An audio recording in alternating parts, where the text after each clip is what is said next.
इस वीडियो को देखो। क्या माँ, मेरी शादी एक सोने से बड़े ससुराल में हो रही है और तुम मुझे मिट्टी के चूल्हे पर खाना बनाना सिखा रही हो? आपके टाइम में कौन मिट्टी के चूल्हे पर खाना बनाता है? जानती हूँ बेटा, पर ठंड का टाइम है, क्या पता कभी तेरी सास तुझसे चूल्हे पर खाना बनवा ले तो। शांति अपनी बेटी को मिट्टी के चूल्हे पर खाना बनाना सिखाई रही होती है कि तभी वहाँ सुमित्रा खुद सोने से लदी हाथों में सोने की थाल में कुछ गहने और शादी का जोड़ा लेकर आती है। वाह, मेरी बहू मिट्टी के चूल्हे पर खाना बना रही है, ये तो बहुत अच्छी बात है। वैसे मैं अपनी बहू के लिए खुद शादी का जोड़ा और गहने लेकर आई हूँ।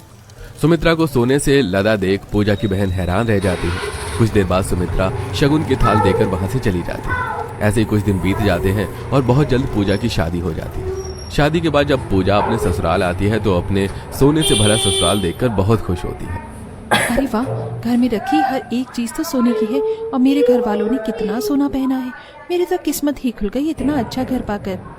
ससुराल में आते ही घर में सोने की रखी चीजों को देख पूजा बहुत खुश होती है और अगली सुबह अपनी पहली रसोई के लिए जल्दी उठती है, जहाँ नंद चंदा उसे रसोई में ले जाती है और किसी काम से खुद रसोई से बाहर चली जाती है। किसी ने तो मुझे बताया ही नहीं कि मुझे अपनी पहली रसोई में क्या बनाना है, पर कोई बात नहीं, ठंड है इसलिए मैं एक काम करती हूँ, मैं अपनी पहली रसोई में गाजर का हलवा बना लेती हूँ। वैसे सोने की प्लेट कटोरियाँ कितनी सुंदर लग रही हैं। मेरी सास ने तो नमक मसाले के डब्बे भी सोने के डब्बे में रखे हैं। इतना सब कुछ सोचकर पूजा खाना बनाने की तैयारी में लग जाती है और जैसे ही गैस जलाने जाती है कि तभी वहाँ सुमित्रा आ जाती है। रुक जा बहू, गैस मत जलाना। अच्छा हुआ जो मैं सही समय पर आ गई, वरना आज तो मेरी सोने की रसोई खराब ही हो जाती। बहू, ये रसोई तो बस लोगों को दिखाने के लिए है। माँ जी, मैं कुछ समझी नहीं। बहू, हम लोगों ने एक छोटी सी रसोई बना रखी है मिट्टी की। हम लोग मिट्टी के चूल्हे का ही बनाया हुआ खाना खाते हैं, वो भी मिट्टी के बर्तनों में। कुछ दिनों से तेरे ससुर जी की और मेरी सेहत ठीक नहीं चल रही, इसीलिए डॉक्टर ने कहा है कि हमें मिट्टी का चूल्हा और मिट्टी के बर्तन में ही खाना खाना है। इसीलिए मैंने अलग से रसोई बनाई है ताकि मेरे सोने की रसोई खराब ना हो। चल, मैं तुझे तेरी मिट्टी का रसोई दिखाती हूँ। इतना बोलकर सुमित्रा अपनी बहू को छोटी सी मिट्टी की रसोई में ले जाती है और रसोई दिखाकर वहाँ से चली जाती है, जहाँ मिट्टी का चूल्हा और मिट्टी के बर्तन रखे थे। क्योंकि शादी से पहले पूजा की माँ ने उसे मिट्टी के चूल्हे पर खाना बनाना सिखाया था, इसलिए वो आराम से बैठकर खाना बनाने की तैयारी करने लगती है। पर वो मिट्टी के बर्तन और चूल्हे के अलावा कुछ नहीं था, इसलिए उसे खाना बनाने का सामान बड़ी रसोई से मिट्टी की रसोई में लाना पड़ता है। वो तो अच्छा था कि शादी से पहले माँ ने मुझे मिट्टी के चूल्हे पर खाना बनाना सिखा दिया, वरना आज तो मुसीबत हो जाती। वैसे इस रसोई में कितनी ठंड लग रही है और ज़मीन भी कितनी ठंडी है। अब ठंड में कांपते हुए पूजा अपने ससुराल वालों के लिए अपनी पहली रसोई में गाजर का हलवा बनाती है, जिसे खाकर सब उसकी तारीफ करते हैं और वहाँ से चले जाते हैं। ऐसे ही कुछ दिन बीत जाते हैं। अरे यार, इस रसोई में कितनी ठंड लग रही है। ऊपर से लकड़ियाँ जलाकर खाना बनाना और सामान भी बड़ी वाली रसोई में रखा है। सारा सामान भी वहाँ से उठाकर लाना इतना मुश्किल है। ये सब ठंड का समय था और सुबह के 5 बजे पूजा अपने ससुराल वालों के लिए मिट्टी की रसोई में जमीन पर बैठकर खाना बना रही होती है। और जब भी उसे किसी सामान की जरूरत पड़ती तो वो अपने ससुराल की रसोई में जाती और सोने के डिब्बे लाकर मिट्टी के बर्तन में नमक मसाले प्याज मिर्ची टमाटर रखकर उन डिब्बों को फिर से उसी रसोई में रख कर आती और इसी तरह स्ट्रगल करके अपने ससुराल वालों के लिए वो मिट्टी की रसोई में खाना बनाती है। ऐसे ही एक दिन, ये क्या माँ, मिट्टी के बर्तनों में हमें खाना खिला रही हो? आप लोगों को खाना है, आप लोग खाओ, कम से कम हमें तो नॉर्मल गैस पर बने हुए खाने को खाने दो। क्यों हमें भी मिट्टी की बर्तनों में ये खाना खिलाकर बोर कर रही हो इतने दिनों से?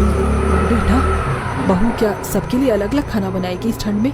मैं नहीं चाहती कि बहू ठंड में परेशान हो, इसलिए जो बन रहा है वही खाना होगा और मिट्टी के बर्तन में ही खाना होगा।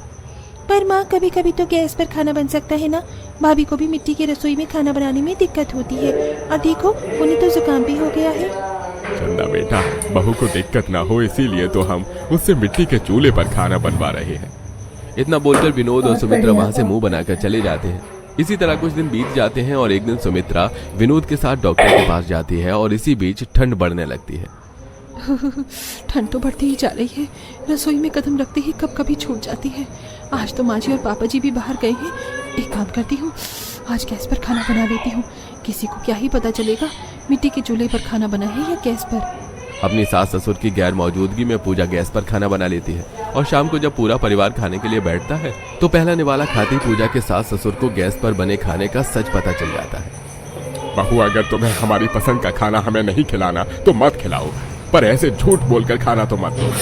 बहू, हम आज तक चूल्हे पर ही खाना बना खाते हैं, वो भी मिट्टी के बर्तनों में। हमें सब पता है कि मिट्टी के चूल्हे पर बने खाने का स्वाद कैसा होता है। एक बार फिर सुमित्रा और विनोद नाराज होकर वहां से चले जाते हैं। अपने सास ससुर की नाराजगी देख पूजा को बहुत बुरा लगता है और रात को वो अमित से बात करती है।